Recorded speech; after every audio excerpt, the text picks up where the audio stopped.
Ouais, tu fais juste pas mettre transmettre. C'est ça, à écran, tu vas l'appeler. Est-ce que tu À veux que 40. veux-tu que je vois avec les détails avec eux ou tu vas faire ça? Ouais. On va le faire dans la chambre après, tu vas dire? On va le faire ici. Comme ça nous permet de tester les niveaux. You know. Tu veux tout pas me le donner. Bon, je ne vais pas le mettre en ligne.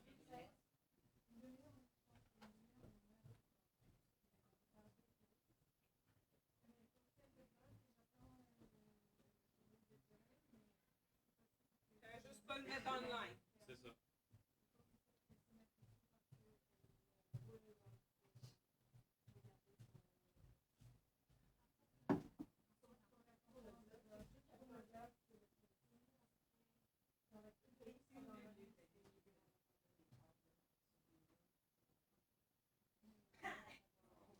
Ouais, des affaires dans la maison. Sors le fusil! Il a dit, je suis pas endormi.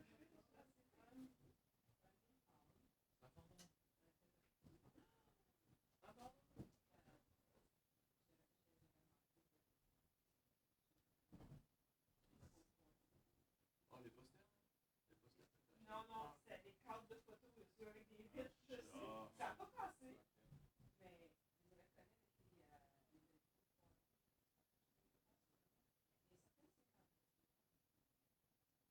C'est encore la vie, c'est Mais certains des cadres en arrière que le film la maçonnerie. Fait que tu colles des vêtements dessus.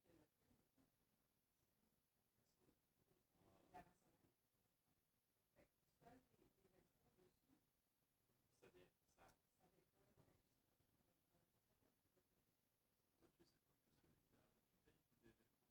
Non, il y a des poèmes. Tu tires dessus.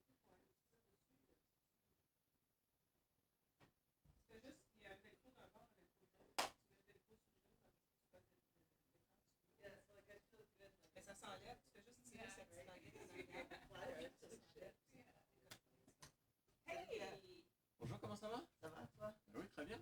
Ah, c'est vrai, Tu seras ici dans quelques minutes. Ouais. Oui, parfait. Alors, il y a 25 minutes pour la conférence.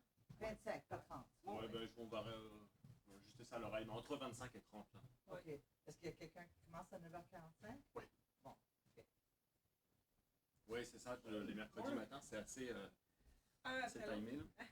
Et c'est ça parce qu'il faut vraiment les terminer avant 11h. Dans le fond, hein. Oui. Ben, même un peu avant ça, et on essaie de finir avant 11h moins le quart, parce qu'il faut qu'on fasse des tests avec l'interprétation, etc. Donc on essaie de finir à 11h moins le quart pour être prêt pour 11h pour le PM. He's hogging up a lot of space, that PMA. That's fine. Enjoy your breakfast.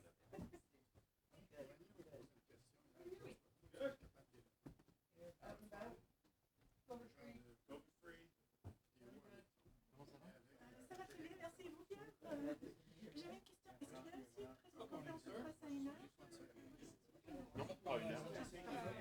Midi, Santé Canada qui à date, c'est ce qu'il y a. Merci beaucoup. Yeah, that's right. We just put some on the stage for you. We sanitized the whole thing. Thank you so much.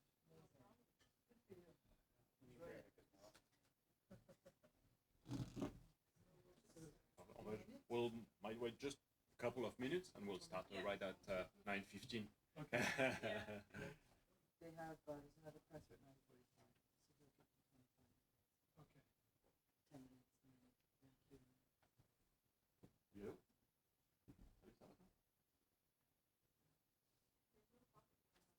Ouais. I know. Matter. She doesn't have the right number, so I'm surprised. Rien du tout. Non. Hein?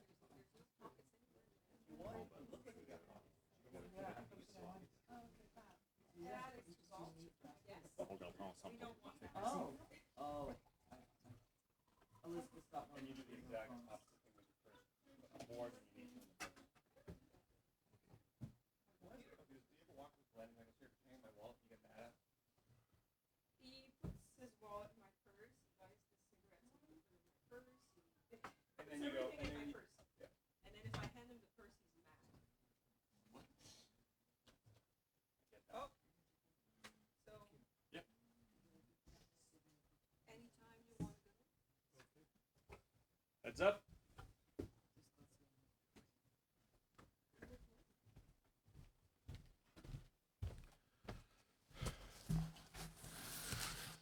Morning, everybody. Bonjour, tout le monde. I'd like to begin by acknowledging that we're on a traditional territory of the Algonquin Anishinaabe people as uninvited guests, and I would like to thank them for their hospitality, for letting us work and run the government's affairs here in this building. I want to start by just applauding the government's effort during this global pandemic.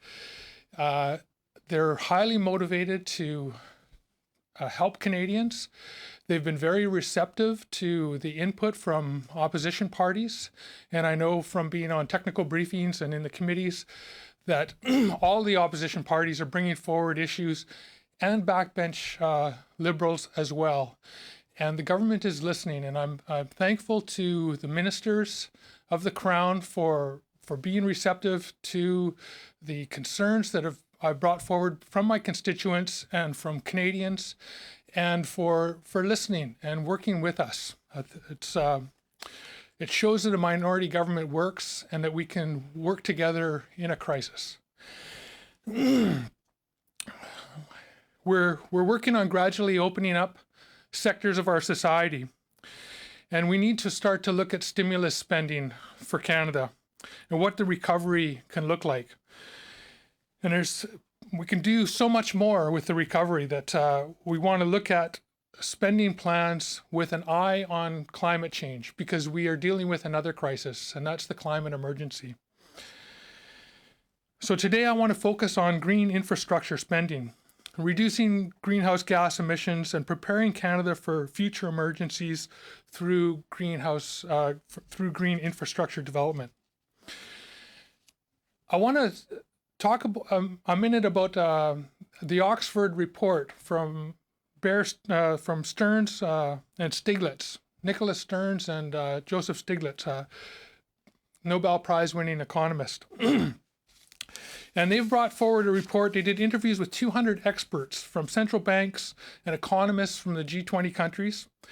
And they have some key findings that I would like to share.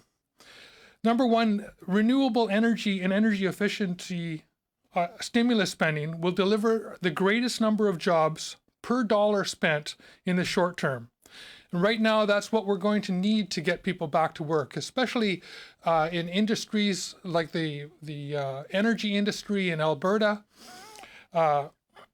Investments in fossil fuels have stalled the economy there, and we need to get people working. One example of a green energy infrastructure investment would be that we've championed for a long time is a nationwide electrical grid.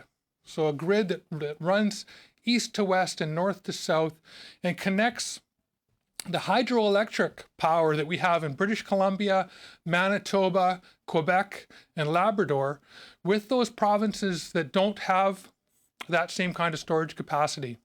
There's great capacity and potential for wind and solar in the prairies, for tidal power on all three coasts, for geothermal across this country.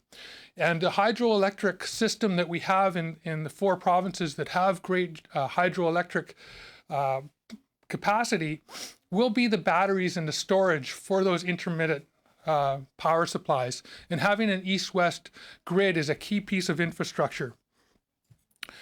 Energy retrofits of older buildings and homes are a prime opportunity for high-value stimulus spending. In addition to creating jobs, and programs directed towards low-income households would decrease social and health inequality.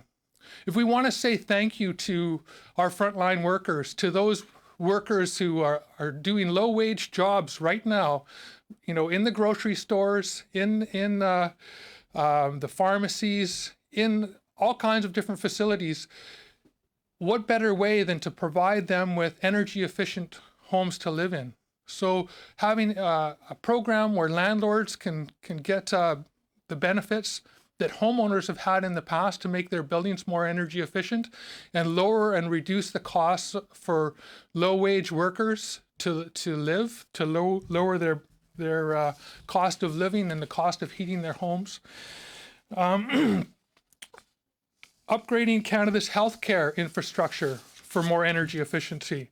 Right now, 69% of hospitals in Canadian cities are more than 50 years old. And 49% of all hospitals in Canada are over 50 years old. Currently, there's a $15 billion maintenance deficit just in the healthcare system alone. Our healthcare system uses 11% of the public sector energy use and produces 5% of public sector greenhouse gas emissions. So a multiplying benefit, it would reduce energy, it would lower greenhouse gases, and it would prepare our healthcare system better for emergencies. And we know we're going to be facing further emergencies. We've been warned by scientists and epidemiologists that climate change is going to bring other pandemics, and we need to make sure that our healthcare system and our infrastructure there is robust. And so this would be a prime place to be looking at healthcare spending. We want to make sure that our infrastructure that we built is public infrastructure. And it's not done through P3s and privatized. And we should look at what happened with the Highway 407 in Ontario as an example of, a mistake that was made. This is a cautionary tale. It cost $1.5 billion to build that highway. It sold in 1999 for $3.1 billion to a Spanish multinational corporation. It's now valued at around $28 billion, and it costs Ontario drivers almost $1 billion a year to use that infrastructure. So imagine if that had stayed in public hands. Imagine if those tolls were going to the province of Ontario rather than to a Spanish multinational. We would be benefiting from that infrastructure. Selling infrastructure off is not a good answer in this time. I want to talk a second about the shock doctrine and Naomi Klein's book. Never let a crisis go to waste. And we've seen in the past, when we've been in crisis, how corporations have taken advantage of that. And they've brought in programs, and governments working with corporations have brought in programs that the public would never accept. And we're seeing that right now in Alberta. In Alberta, they're gutting the Alberta Energy Regulator has suspended environmental monitoring requirements, including wetland, wildlife, and bird monitoring, testing for methane leaks, despite the fact that the federal government has just put $750 million into ensuring that we reduce methane emissions. The Alberta government has cut their regulations to monitor their leaks. Air quality testing and other requirements agreed to by the industry to bring First Nations on board have been cut. So this is all because of the pandemic. And how does it help in a pandemic to cut regulations like that? I don't see how it helps. And this is after the government has also promised to spend $1.7 billion on cleaning up orphan oil wells. Those wells are the responsibility of corporations. And it's the Alberta government that allowed that mess to happen. And now taxpayers are cleaning up that mess. And when you cut regulations during a crisis so that you appease the Canadian Association of Petroleum Producers, who were asking for these kind of regulatory cuts and have wanted them for a long time, then you just create further problems that are going to be left to the taxpayers. It's privatizing the profits and socializing the losses. And that has got to stop. Natural infrastructure is another key area that we should be looking at spending in. We want habitat restoration and ecosystem resilience, and the Trudeau government promised in the election to be planting 1 billion trees. Let's start getting those trees planted. This will help alleviate the crash in biodiversity. It'll build natural capital, and it'll build resilience in our ecosystems for things like flood protection, habitat restoration, carbon capture, and through habitat and regenerative agriculture, we can also deal with the climate crisis. So in conclusion, we have a really unique opportunity here to combine fiscal investment with climate responsibility.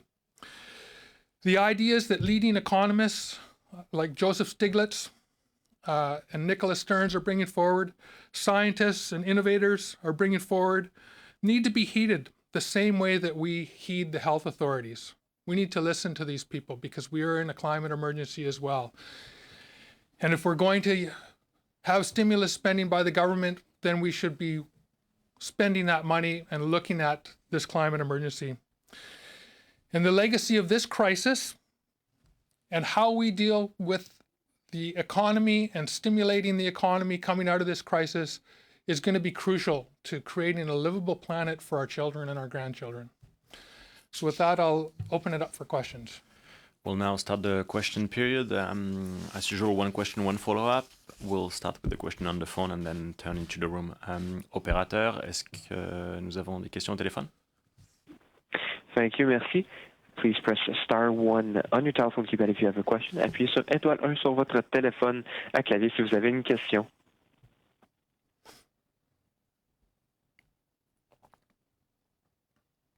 Okay, we'll turn back to the phone later on. Do we have any question in the room? Sure.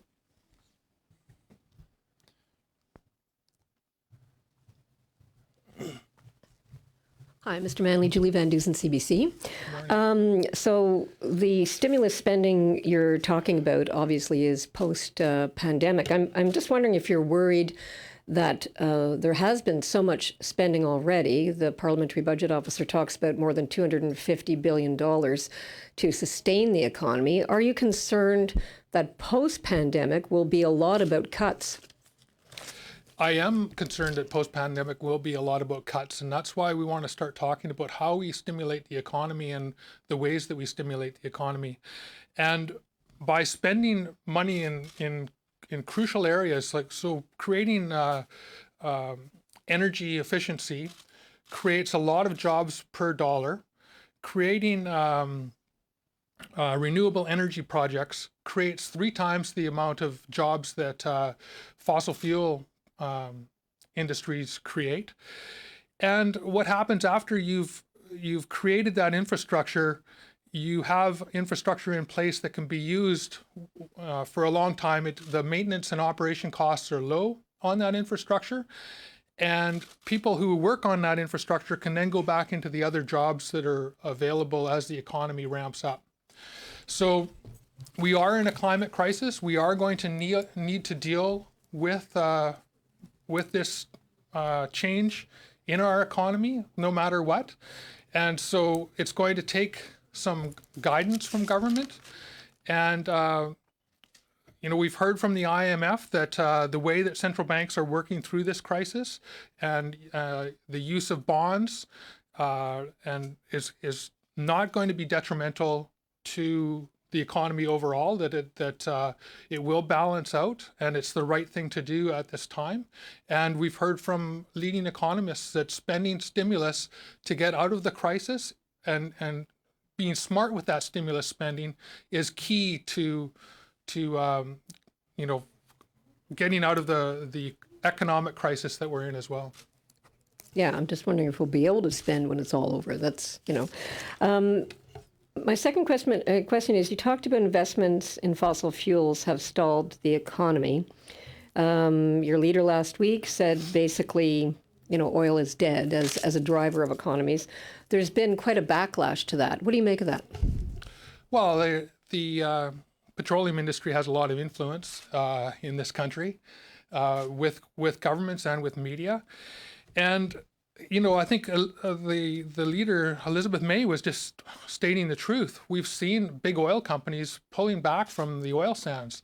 And oil isn't completely dead. We're going to be using oil for a while to come. But it's as an industry in this country, the price of getting oil, extracting out of the tar sands, the oil sands, is much higher than it costs to get oil out of places like Saudi Arabia and elsewhere.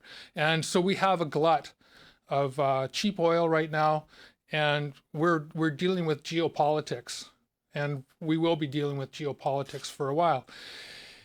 And the IMF, the International Energy Agency, has said that they're not expecting a bounce back in the oil industry anytime soon. The only part of the energy sector that's growing right now is renewables. so, the writing is on the wall. And I think that, people in Alberta, they're smart, hardworking, innovative people. And what they need to do is start to work on diversifying their economy and not putting so many eggs in one basket.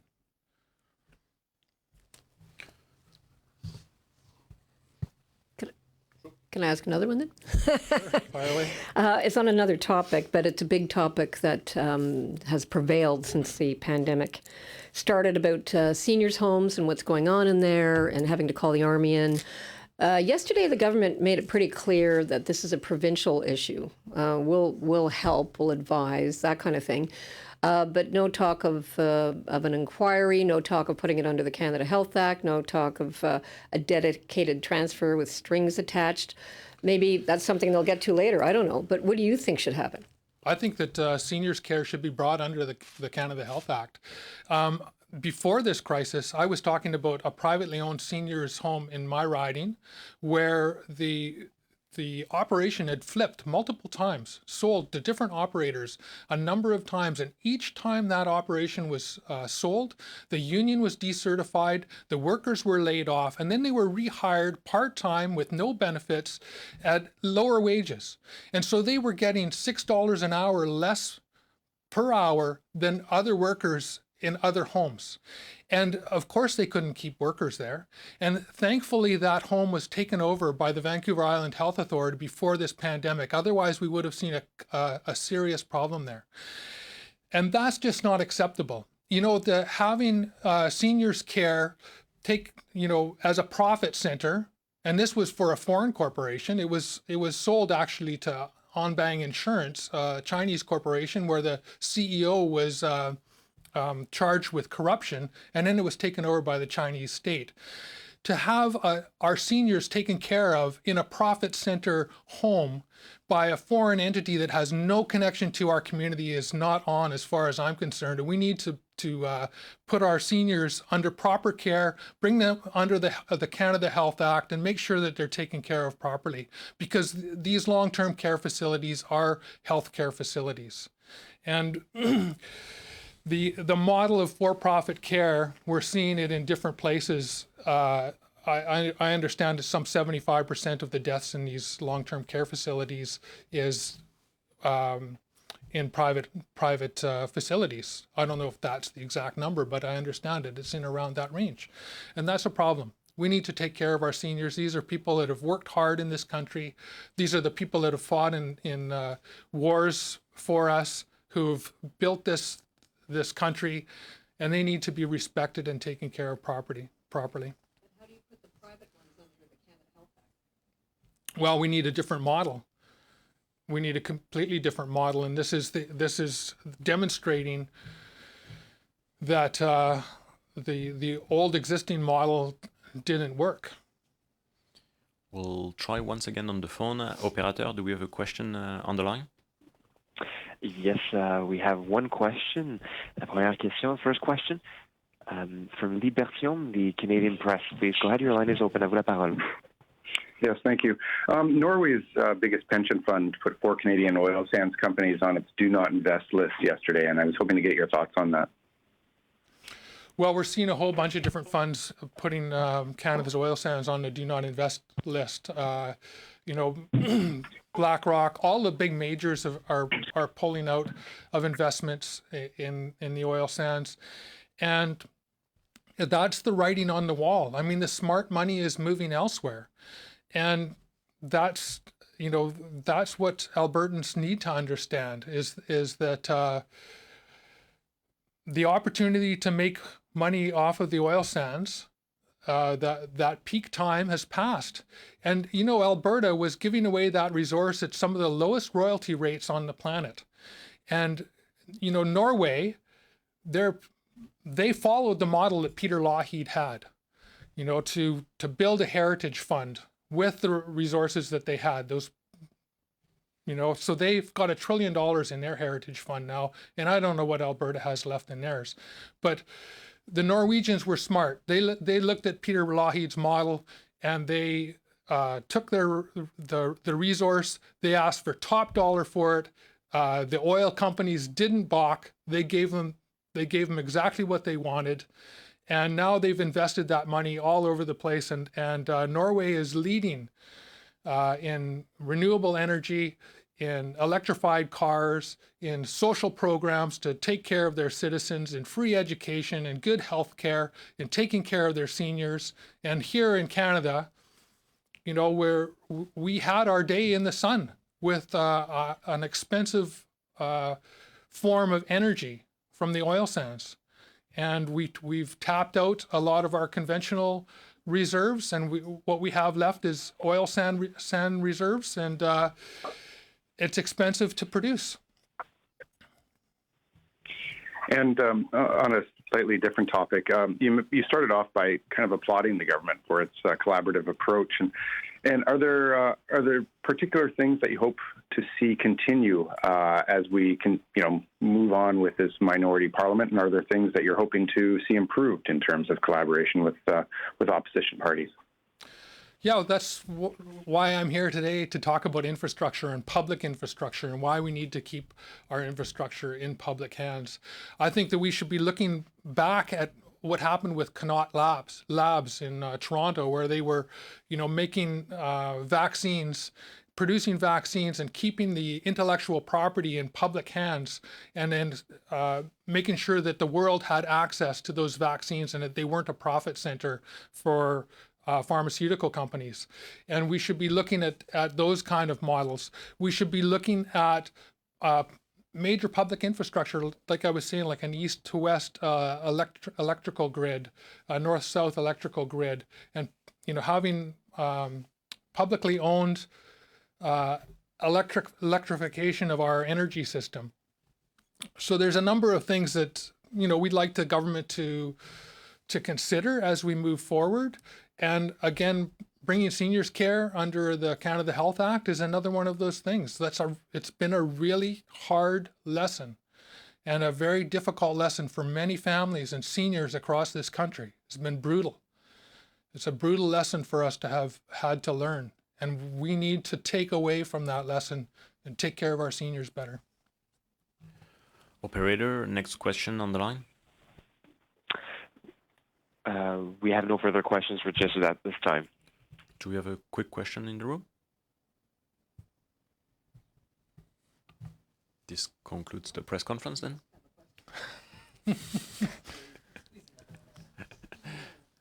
Thank you very much. Thank you. Sir.